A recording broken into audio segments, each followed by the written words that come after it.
அன்றைக்கி ஒரு நாள் நைட் லேம்ப் பார்த்தேங்க. அதே மாதிரி பண்ணிடலான்னு பேப்பரை 3.6 அகலத்துக்கும் நீளம் வந்து 43க்கும் வெட்டி எடுத்துக்கோங்க. இது மாதிரி 13 பேப்பர்ஸை வந்து கரெக்டாக கட் பண்ணி எடுத்துக்கோங்க. நீங்கள் சார்ட் கூட யூஸ் பண்ணிக்கலாம். இப்போ வந்து ஒரு பேப்பர் கப் 2 வந்து ஒன்றை மட்டும் இப்படி ரவுண்டாக அடியில் கட் பண்ணி எடுத்துக்கோங்க. அதான் பார்த்தீங்கன்னா திடீர்னு முந்திரி பழத்தோடு வந்துட்டு முந்திரி பழம்னாரு. எங்கேருந்து வாங்கினீங்க அப்படின்னா ரோட்டில் வாங்கினேன், இது சூப்பராக இருக்கும் சாப்பிட்டு பாருங்க அப்படின்னு சொல்லிட்டு கடகடன்னு வெட்டி அதில் உப்பு போட்டு தண்ணியில் கலந்து எடுத்துகிட்டு வந்து கொடுத்தாரு. செம்ம டேஸ்ட்டுங்க. நீங்களும் கிடைச்சா கண்டிப்பாக சாப்பிட்டு பாருங்கள் இது மாதிரி.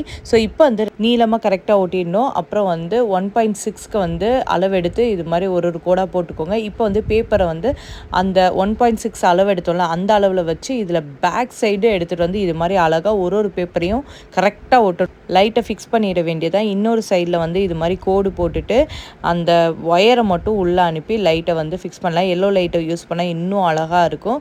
ஸோ நீங்களே பாருங்கள், ரொம்ப பியூட்டிஃபுல்லாக இருக்குல்ல. கண்டிப்பாக நீங்கள் வீட்டில் ட்ரை பண்ணி பாருங்கள். Bye guys.